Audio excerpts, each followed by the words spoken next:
3টা কাজ হচ্ছে যে আপনি করলে আশা করা যায় যে মোটামুটি আপনি হচ্ছে সার্কেল এক্সপান্ড করতে পারেন। 1 নাম্বার, আপনি হচ্ছে আগে ডিফাইন করেন যে আসলে আপনি কতটুকু জানেন ভার্সাস কতটুকু জানেন না।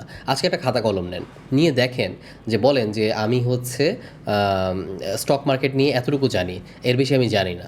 তার মানে স্টক মার্কেটে আমি যাব না। আমি যতক্ষণ পর্যন্ত শিওর হব না ততক্ষণ পর্যন্ত আমি যাব না।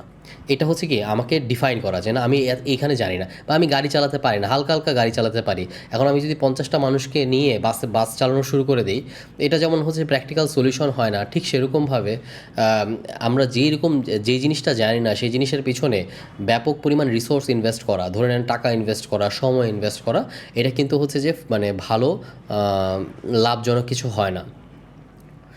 সো প্রথম স্টেপ গেল হচ্ছে আপনি আগে ডিফাইন করেন।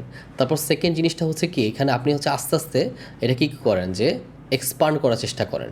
এক্সপান্ড কী করা যেতে পারে, যেমন হচ্ছে আপনি এক্সপান্ড করার আগে আমি আমি বলবো যে আগে স্টে করেন। 2 নম্বর জিনিসটা যেটা হতে পারে যেটা হচ্ছে যে আগে আপনি ডিফাইন করলেন এবং চেষ্টা করলেন যে ওই জায়গার মধ্যেই থাকতে, এবং এমনভাবে সুযোগগুলোকে ক্যাপচার করতে যে যদি আপনার ওই সার্কেলের মধ্যেই আসে তখনই হচ্ছে আপনি অ্যাক্ট করবেন, না হলে করবেন না। মানে বিশেষ করে ব্যাপক পরিমাণে রিসোর্স ইনভেস্ট করার আগে, ইনভেস্ট ইন আ সেন্স যে টাইম অথবা ইফোর্ট, এই জিনিসগুলো যেগুলো আসলে হচ্ছে যে আপনার জীবনে খুব লিমিটেড, সেগুলোকে আপনি অ্যাপ্লাই করার আগে হচ্ছে যে ওই সার্কেলের মধ্যে অ্যাপ্লাই করার চেষ্টা করবেন। যে আপনি হচ্ছেন আপনি ইঞ্জিনিয়ারিং পারেন, আপনি অ্যাজ অ্যান ইঞ্জিনিয়ার এটা চিন্তা করেন যে আমি এই সেক্টরের মধ্যে বা এই ডোমেইনের মধ্যে আসলে আমি হচ্ছে যে অ্যাক্ট করব, না হলে জাম্প ইন করবো না সাথে সাথে।